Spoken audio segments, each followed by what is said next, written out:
Assalamualaikum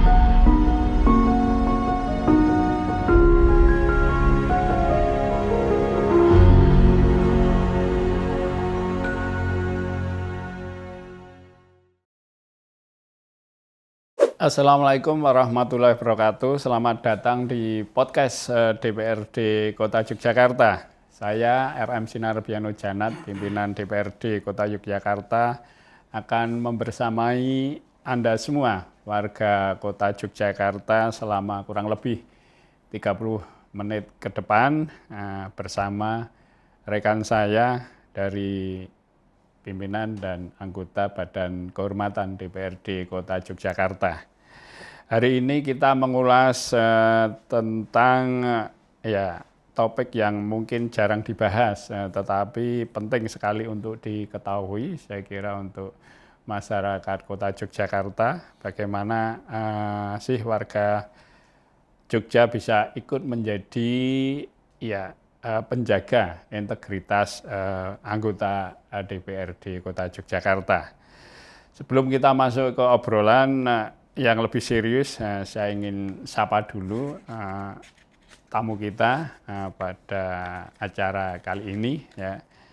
Beliau ini salah satu pimpinan dan anggota Badan Kehormatan DPRD Kota Yogyakarta yang sehari-hari sibuk untuk menjaga marwah lembaga DPRD Kota Yogyakarta. Sudah ada bersama saya yang pertama, Mas Krisnadi Setiawan. Assalamualaikum, selamat siang Pak Sinar dan masyarakat. Mas Krisnadi Setiawan ini Wakil Ketua Badan Kehormatan DPRD Kota Yogyakarta.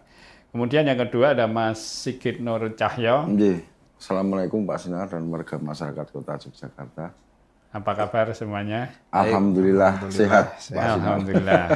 Ya, Mas Nur Cahyo ini anggota Badan Kehormatan DPRD Kota Yogyakarta. Ya, bagaimana ini kesibukannya di Badan Kehormatan nih, Mas Krisnadi dan Mas Sigit? Badan Kehormatan itu kalau sekilas kan kelihatannya santai-santai. Tapi sebenarnya tugas kita cukup berat, Pak Sinar. Ya. Kita harus memantau kinerja rekan-rekan anggota dewan dan juga nanti bagaimana melakukan evaluasi, terus sekaligus yang paling berat adalah mengawal kehormatan tugas sebagai wakil rakyat ini yang cukup berat ini, Pak Sinar. Jadi, Mas Sigit mungkin juga ada pendapat nih. Karena Badan Kehormatan ini menurut saya, karena bahasanya tadi sudah awalnya marwah gitu, Pak Sinar. Marwah itu kan menurut saya bahasa yang luar biasa gitu, artinya ya kita hari ini juga baru coba melihat, mengkaji secara regulasi juga, karena kan yang kita update saja juga bahwa peraturan tentang kode etik juga sudah lama sekali, sehingga kita masih mencoba mencocok logi bahasa kerennya dengan dinamika yang berkembang akhir-akhir ini. Tentu saja juga dalam rangka untuk menjaga marwah tadi, integritas dan kepercayaan publik, Pak Sinar. Mungkin seperti itulah. Siap, makasih Mas Sigit. Wah, seru juga ya ternyata ya di Badan Kehormatan DPRD Kota Yogyakarta ini. Sedap. Iya, mungkin kalayak luas ya, karena pemahaman Badan Kehormatan ini seolah-olah ya bekerja hanya pada saat ada persoalan ya, persoalan, ada kasus, ada suatu hal yang mungkin harus diselesaikan terkait dengan persoalan-persoalan internal, baik yang melekat pada personal pribadi anggota DPRD ataupun juga yang menyangkut mungkin kelembagaan DPRD ya. Betul. Nah, ini yang kemudian nanti akan kita bahas lebih jauh ya. Padahal sehari-hari sebetulnya ya Badan Kehormatan ini relatif juga berjalan seperti alat kelengkapan DPRD yang lain ya. Betul. Ya, ini saya kira yang mungkin nanti perlu disampaikan kepada masyarakat secara luas bahwa BK itu, Badan Kehormatan itu tidak hanya sekedar alat kelengkapan DPRD yang terkesan kemudian kerjaannya tadi selama ini terkesan hanya ada persoalan, kalau ada persoalan saja. Persoalan baru sehingga kalau nggak ada persoalan seolah-olah vakum, nggak ada kegiatan, nggak ada kinerjanya kan begitu. Ya, mungkin masuk ke pertanyaan pertama ini biar kemudian masyarakat nanti akan lebih tahu, mendapat informasi terkait dengan ya supaya masyarakat juga mengenal Badan Kehormatan itu sebetulnya apa sih, kan begitu nggih. Nah ini mungkin Mas Krisnadi ya bisa menjelaskan terlebih dahulu ini. Kira-kira sebetulnya tugas Badan Kehormatan DPRD Kota Yogyakarta itu apa ya? Ya, memang kalau secara aturannya di apa namanya tata beracara Badan Kehormatan itu memang cukup berat tugasnya. Yang pertama adalah melakukan pemantauan dan mengevaluasi disiplin kinerja anggota DPRD. Kemudian yang kedua adalah meneliti dugaan pelanggaran. Nah, ini yang agak berat ini, meneliti dugaan pelanggaran Berat. yang dilakukan Karena isinya anggota. teman sendiri. Kemudian adalah yang ketiga melakukan penyelidikan, verifikasi, dan klarifikasi atas pengaduan pimpinan, anggota, dan atau masyarakat. Jadi kita punya fungsi penyelidikan. Ini yang apa? Istilahnya keren nih Pak. Pak Sinar ini keren. Penyelidikan keren. Mirip-mirip penegak hukum. Kemudian yang keempat adalah melaporkan keputusan Badan Kehormatan atas hasil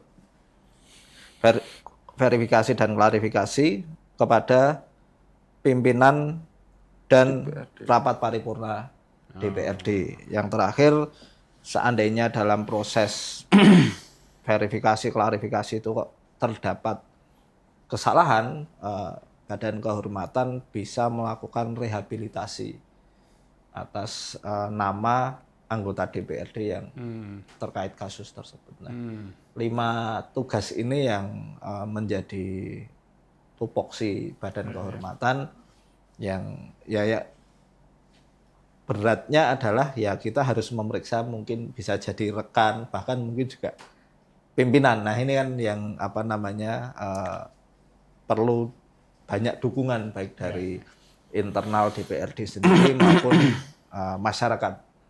Mungkin itu Pak Sinar. Ya, terima kasih Mas Kris. Wah, rupanya ada juga ya. Rupanya banyak juga tugas Tupoksinya banyak Pak Sinar. pokok dan fungsi Badan Kehormatan ini ya. Saya kira masyarakat ini jarang untuk mendapatkan informasi yang seperti ini ya.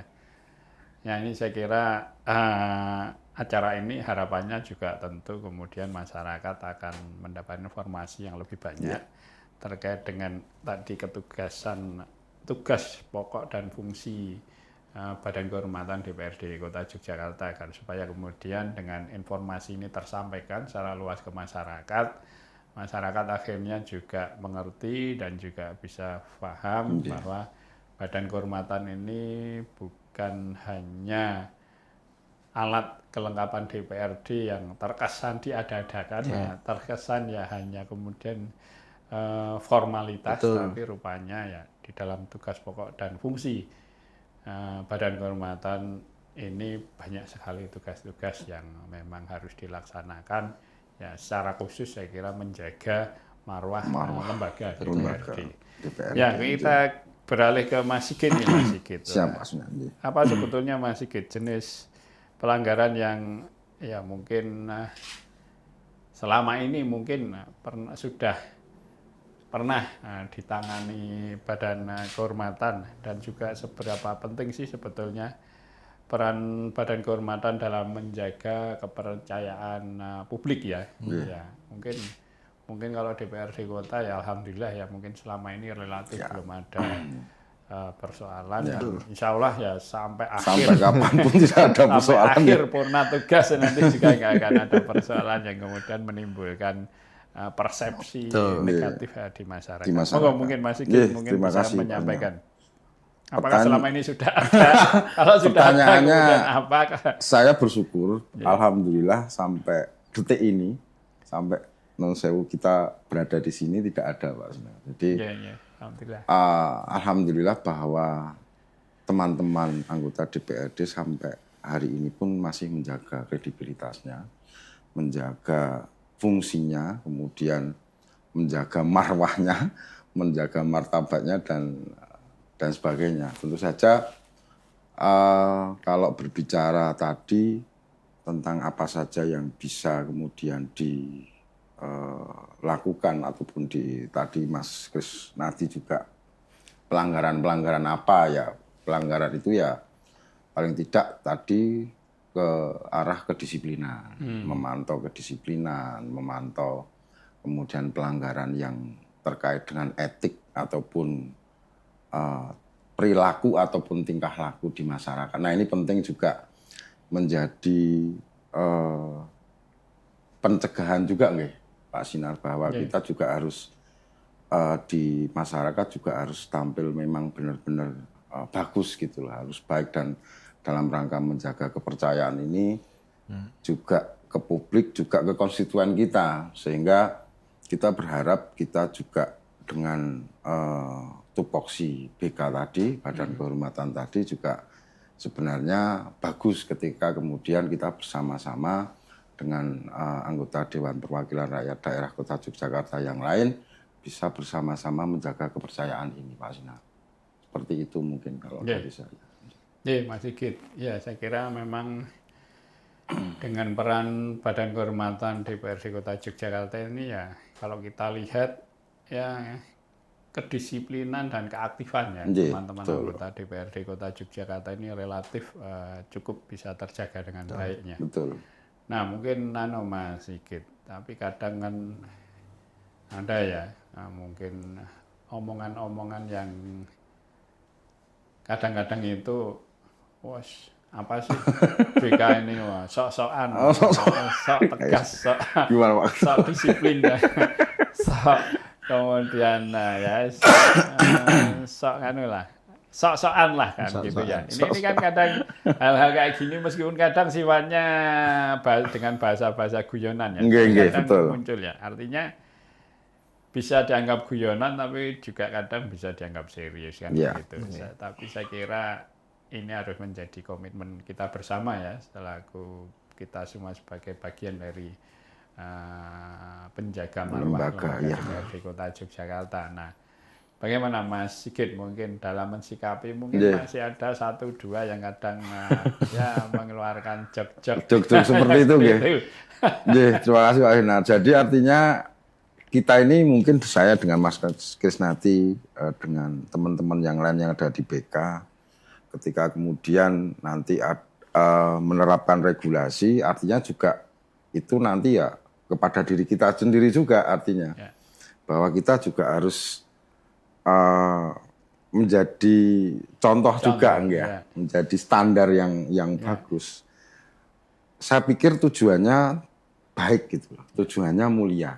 Apalagi predikat kita sebagai anggota dewan ya. Tentu saja menjadi contoh itu penting bagi masyarakat. Apalagi juga amanah yang diberikan kepada kita ini kan amanah yang mulia gitu. Sehingga kita berpikirnya bahwa perilaku, attitude itu juga penting bagi kita ke depan. Seperti itu. Ya, saya kira sepakat ya Mas Sigit. Jawabannya ya pimpinan dan anggota Badan Kehormatan ini yang kemudian harus menjadi contohnya, contohnya seluruh pimpinan dan anggota DPRD.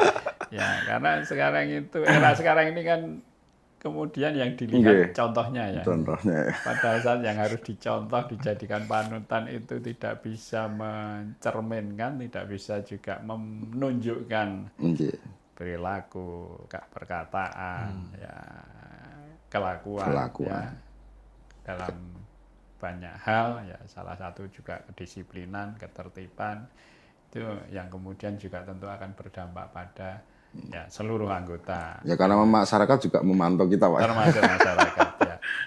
Ya, saya kira sepakat saya Mas Sigit. Nah, ini yang saya kira menarik ini, yang poin ketiga ini, peran publik dalam pengawasan Dewan ya, DPRD. Nah, ini saya kira ini ingin kita soroti ya hari ini mengenai warga itu bisa enggak gitu loh, ikut menjaga DPRD Kota Yogyakarta dalam konteksnya menjaga, tentunya menjaga marwah, menjaga nama baik, juga menjaga ya eksistensi dan juga mungkin juga ya tugas pokok fungsi anggota DPRD kan begitu. Yang mana itu yang selalu menjadi sorotan masyarakat ya. Yeah. DPRD ini kan intinya kan adanya cuma kurang terus ya. Kinerjanya dianggap kurang, partisipasi publiknya dianggap kurang, kinerjanya dianggap kurang, pokoknya adanya kurang. Nah ini bagaimana Mas Krisnadi ya, peran serta warga masyarakat ini?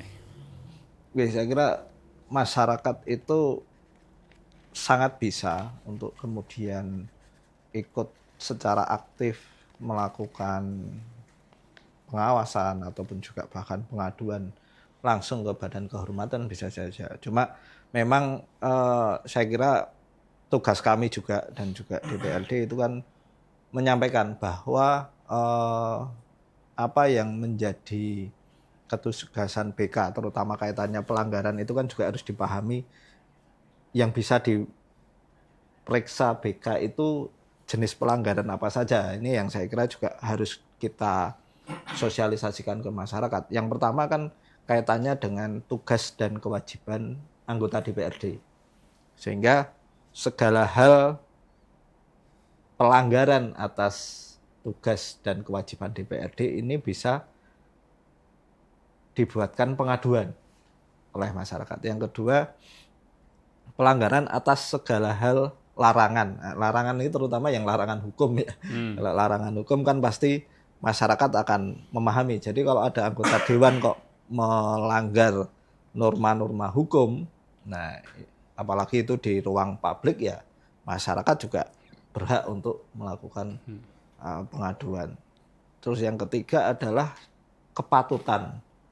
Jadi kalau ya di masyarakat kita itu kan ada norma sosial, norma susila yang itu adalah kepatutan hidup bermasyarakat. Nah, kalau kemudian ada anggota dewan yang melanggar kepatutan-kepatutan itu ya masyarakat juga bisa melakukan pengaduan ke Badan Kehormatan sehingga ketika melakukan pengaduan ataupun juga pengawasan kepada anggota DPRD, masyarakat sudah tahu ini kira-kira perlu dilaporkan atau tidak. Jangan-jangan nanti laporannya itu anggota Dewan A ini kurang kurang bersedekah misalnya atau kurang memberikan bantuan sosial. Nah, itu kita yang susah ini ukurannya gimana ya Mas ya? Berat ini. Enggak terukur ya. Enggak terukur, enggak ada standarnya. Tapi kalau kemudian kalau disodori proposal ini kalau dikasih proposal nggak pernah jawab terus dilaporkan ke BK repot ini Pak. Kita bahasnya repot. Sehingga kita juga perlu menyampaikan ke masyarakat luas tugas kewajiban, kemudian pantangan atau larangan, kepatutan apa yang itu menjadi kewajiban moral anggota dewan yang kemudian kalau ada pelanggaran masyarakat bisa melaporkan. Ini perlu juga kita sosialisasikan. Itu yang pertama. Yang kedua adalah saat ini itu kan era medsos Pak Sinar, di mana masyarakat itu bisa menyampaikan segala persoalan kaitannya dengan DPRD itu di media sosial. Hanya saja jangan sampai kemudian keterbukaan informasi ini mengarah pada hoax, mengarah pada penyampaian pendapat yang tidak bertanggung jawab. Sehingga secara resmi memang dalam tata beracara kita itu diatur mekanisme pengaduan.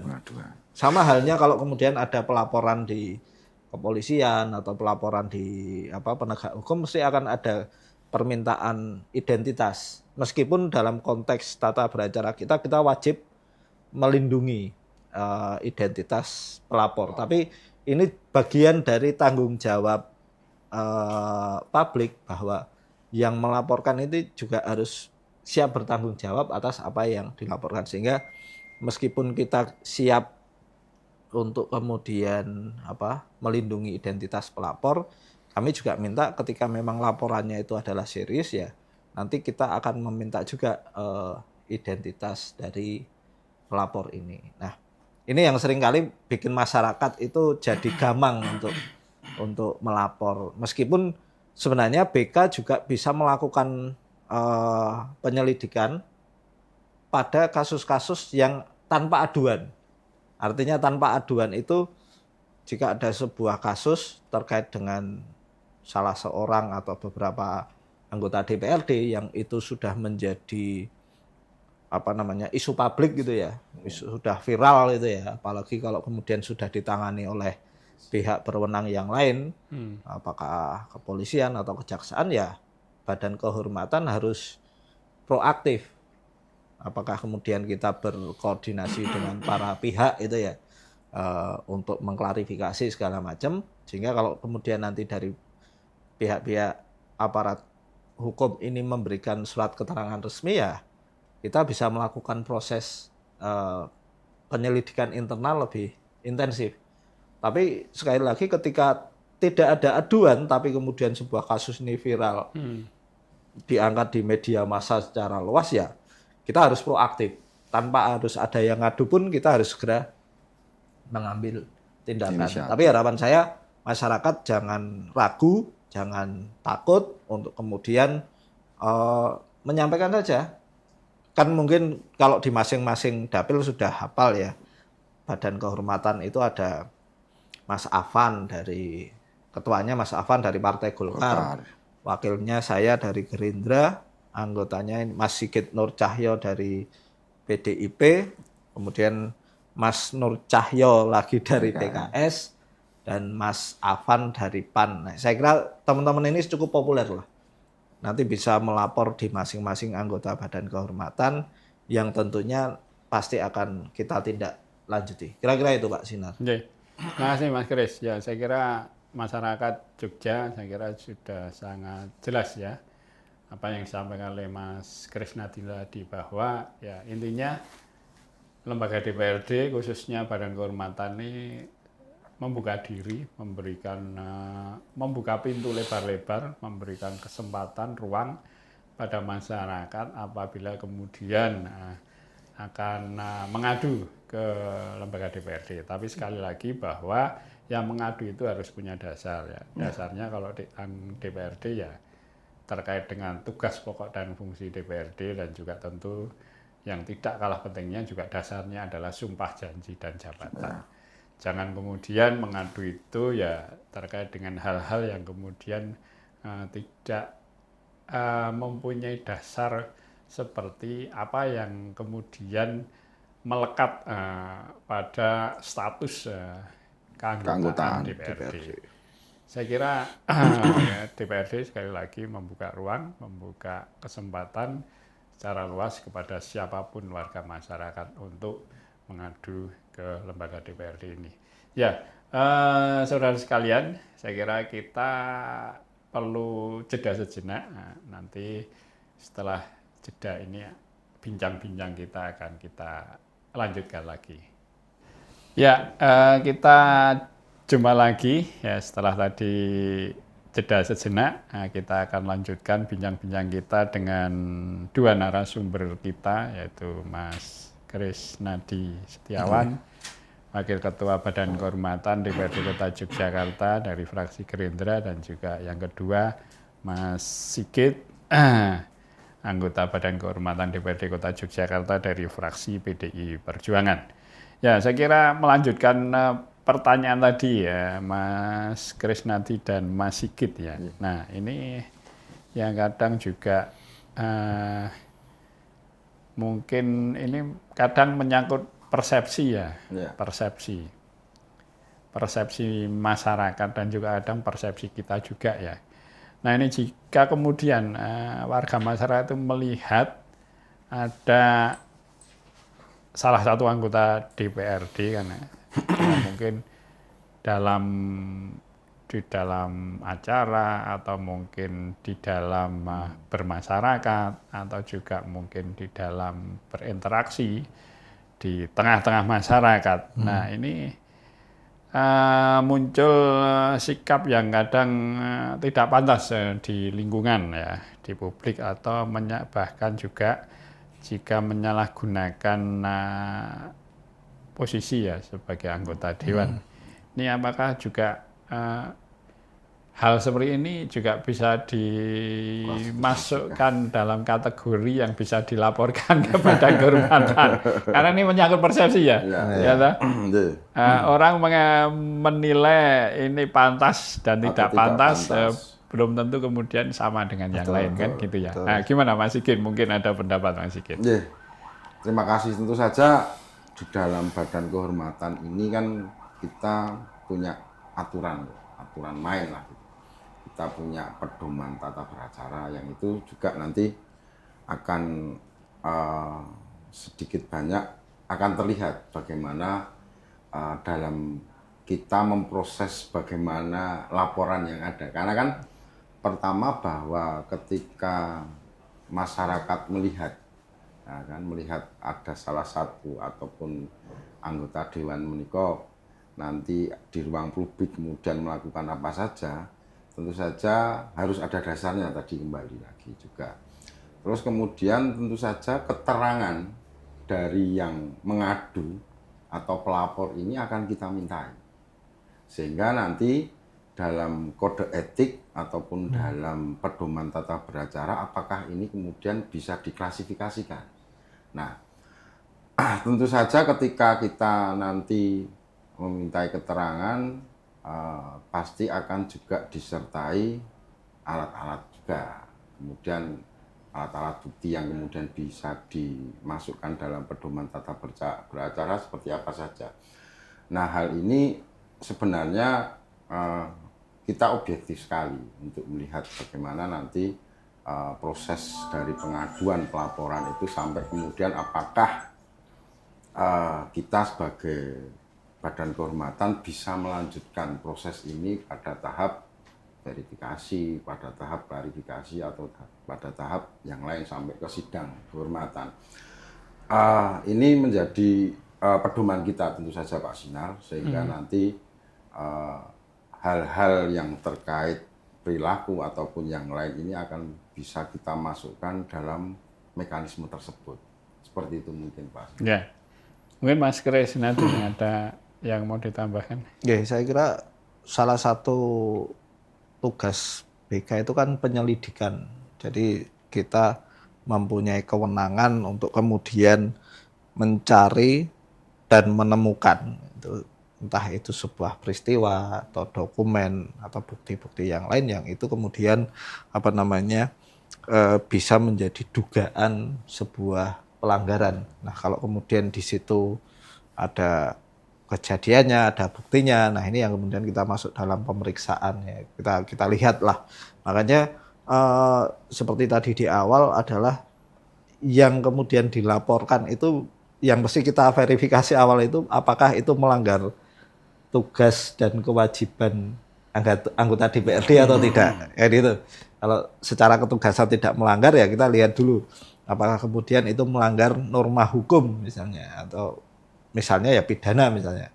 Nah, kalau kemudian tidak juga, bukan pidana ya kita lihat ini patut atau tidaknya. Nah, patut atau tidak ini kan multitafsir ya. Ya tentunya bagaimana kita menafsirkan ya sesuai dengan norma sosial dan budaya yang ada di lingkungan kita. Nah, kalau kemudian ternyata tidak ada satu hal yang itu melanggar tiga hal tersebut ya tentunya kita bisa melakukan mediasi atau juga kemudian mengklarifikasi terhadap baik anggota maupun masyarakat. Nah, ini kan yang tadi terakhir menjadi tugas dari BK adalah kita juga bisa melakukan rehabilitasi bagi anggota yang ternyata tidak terbukti melakukan kesalahan. Jadi ya masyarakat perlu juga kita edukasi Pak Sinar tentang pengaduan atau pelaporan. Jadi anggota dewan itu kan rawan di tidur di rumah aja karena nggak ada, pas libur itu anggota dewan kok nggak kerja, itu kan rawan ya. ini tentunya kita juga harus menjelaskan banyak masyarakat. Saya kira itu. Ya, ya saya kira menarik Mas Kris terkait dengan tadi ya edukasi ya, edukasi baik edukasi internal ataupun mungkin eksternal nih. Nah ini mungkin agar supaya masyarakat bisa lebih mendapatkan kejelasan yang lebih teknis, lebih konkret mungkin ya. Betul. Nah setelah laporan masuk itu prosesnya itu kira-kira kemudian seperti apa Mas gambarannya pada saat kemudian masyarakat sudah melapor. Ya. Nah kemudian proses atau tahapan-tahapan yang kemudian akan dilakukan itu seperti apa. Kemudian apakah semua laporan itu otomatis langsung ditindaklanjuti kan begitu ya. Nah ini biar masyarakat nanti juga tadi tidak punya opini, tidak punya persepsi bahwa juga kan ini persoalan klise ya saya kira di DPRD. Wah DPR ini dilapori masyarakat, masyarakat mengadu sering nggak ditindaklanjuti, sering nggak direspon kan gitu ya. Nah ini juga biar clear di masyarakat. Kemudian yang juga terakhir nih, jadi apakah pernah ada Mas kasus yang menarik yang bisa diceritakan, ya yang bisa diceritakan kepada masyarakat secara luas ya, meskipun tentunya kalau yang menyangkut personal ya tidak perlu menyebut nama kan begitu. Ya saya kira 3 hal itu nanti ini pertanyaan terakhir ini nanti Mas Kris sama Mas Sigit monggo berdua. Kalau dari runtutan kan pasti kita lakukan verifikasi terlebih dahulu.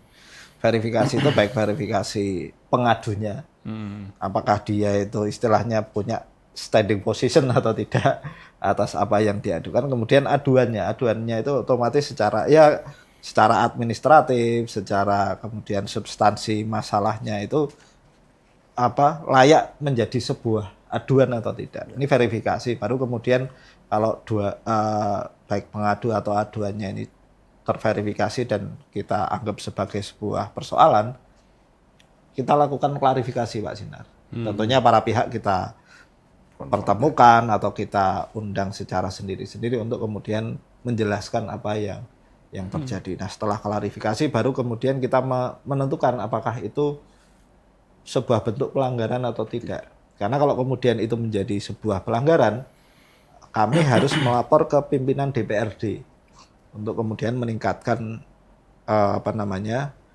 dugaan pelanggaran itu menjadi sebuah pemeriksaan. Karena ujung dari pemeriksaan adalah nanti dia di sidang kehormatan. Nah ini yang konsekuensinya itu tidak ringan. Kalau itu termasuk pelanggaran yang berat, konsekuensinya bagi anggota DPRD adalah diberhentikan. Nah tentunya kita tidak ingin gegabah sehingga proses itu harus kita lakukan secara sesuai dengan prosedur sehingga keadilan itu benar-benar ditegakkan sehingga bisa diterima oleh para pihak yang bermasalah. Yang kalau pengalaman saya kira sampai hari ini alhamdulillah teman-teman anggota dewan masih berada dalam koridor yang lurus ya. Kalau yang kecil-kecil ya kita sekaligus juga mengedukasi teman-teman anggota dewan ya yang sering saya lakukan kan misalnya mengingatkan rapatnya jangan sampai molor sesuai dengan jadwal yang sudah ditentukan kan. Ini kan normatif yang saya kira kalau hal yang kecil ini tidak selalu kita ingatkan ya kita khawatirnya akan mengganggu kinerja pemerintah daerah. Kita kalau rapatnya molor ya anggota dewannya juga menjadi tidak punya waktu untuk masyarakat. Kalau eksekutifnya pas ikut rapat molor juga pelayanan publiknya juga terganggu. Nah ini yang kita cegah agar secara normatif sajalah rapat itu ya kalau terlambat maksimal 30 menit lah. Jangan lebih dari 30 menit ini biar kinerja kita sama-sama terjaga baik eksekutif maupun legislatif. Kalau yang hal berat-berat alhamdulillah tadi sudah disampaikan Mas Sigit Nur Cahyo, insya Allah tidak ada persoalan yang serius di teman-teman anggota dewan. Itu Pak Sinar. Mungkin Mas Sigit mau menambahkan. Kalau tadi pertanyaannya adalah apakah setiap aduan akan kemudian ditindaklanjuti, tentu saja itu sebenarnya menjadi hak juga ya, Pak Sunar. Artinya ketika warga masyarakat itu melihat ada yang mungkin tadi juga ada koridor-koridornya, bahkan akan kita semuanya akan terang benderang sebenarnya ketika kemudian keterangan-keterangan itu bisa kita mintakan. Artinya bahwa tadi juga dikatakan ada normanya sosial, ada norma hukumnya, ada norma. Karena kan di alat bukti kita juga ada keterangan saksi juga, ada keterangan ahli juga, ada alat bukti surat juga. Ya. Sehingga mekanisme ini tadi sebenarnya menurut saya ya karena memang prosesnya memang mengadopsi hukum pidana gitu. Sebagian besar itu mengadopsi hukum pidana sehingga ada proses internalisasi ternyata harus melapor ke pimpinan DPRD. Nah, sehingga kita berharap ketika nanti ada yang melapor ataupun ada aduan seperti apapun nanti proses yakin gitu saja bahwa warga masyarakat yang melapor ini pasti akan kita lakukan proses sebagaimana mestinya sesuai dengan peraturannya, sesuai dengan prosedurnya, kita ada panduannya semua sehingga kepercayaannya akan semakin bagus gitu. Ya tadi kalau yang selalu dikatakan apakah ada kasus yang alhamdulillah pokoknya belum ada dan kita berharap bahwa kita bersama-sama menjaga semua ini, menjaga marwah sebagai anggota Dewan Kota Yogyakarta, gitu Pak Sinar. Ya, oke, terima kasih Mas Sigit dan Mas Krisnadi. Ya, saya kira masyarakat Yogyakarta yang tentu saya hormati ya.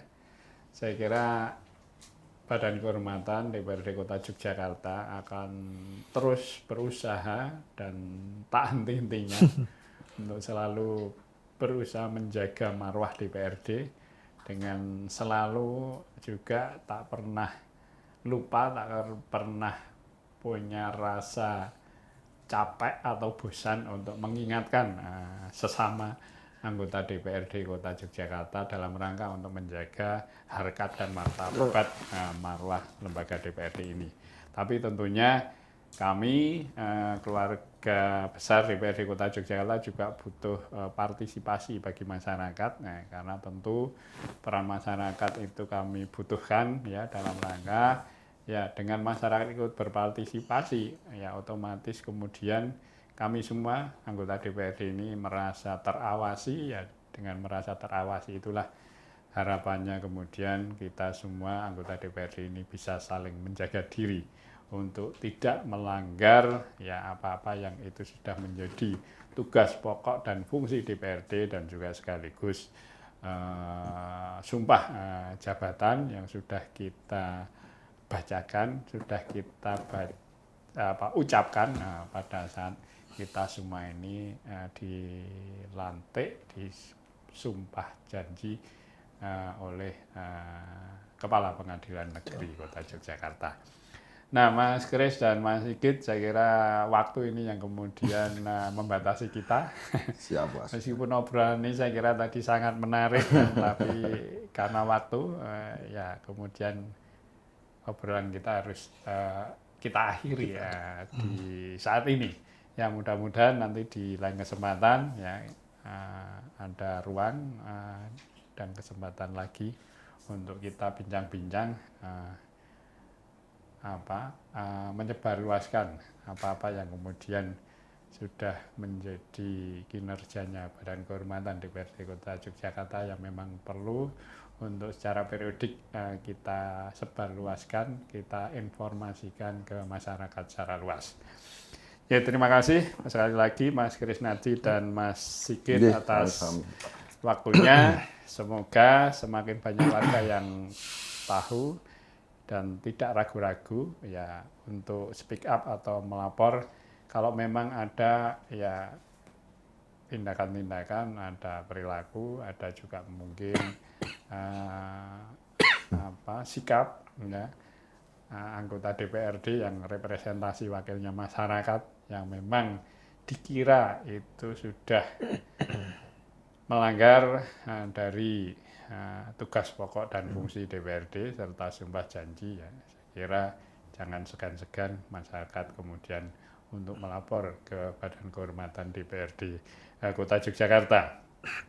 Terima kasih juga kepada warga Jogja yang sudah setia ya mendengarkan dan menyaksikan obrolan kita bertiga kali ini, dan jangan lupa tetap semangat, terus berkarya, dan mari bersama-sama kita wujudkan Kota Yogyakarta yang lebih sejahtera dan istimewa. Amin. Sampai jumpa di episode berikutnya. Salam hangat dari kami DPRD Kota Yogyakarta. Sampai jumpa di episode yang akan datang. Terima kasih. Assalamualaikum warahmatullahi wabarakatuh. Waalaikumsalam warahmatullahi wabarakatuh.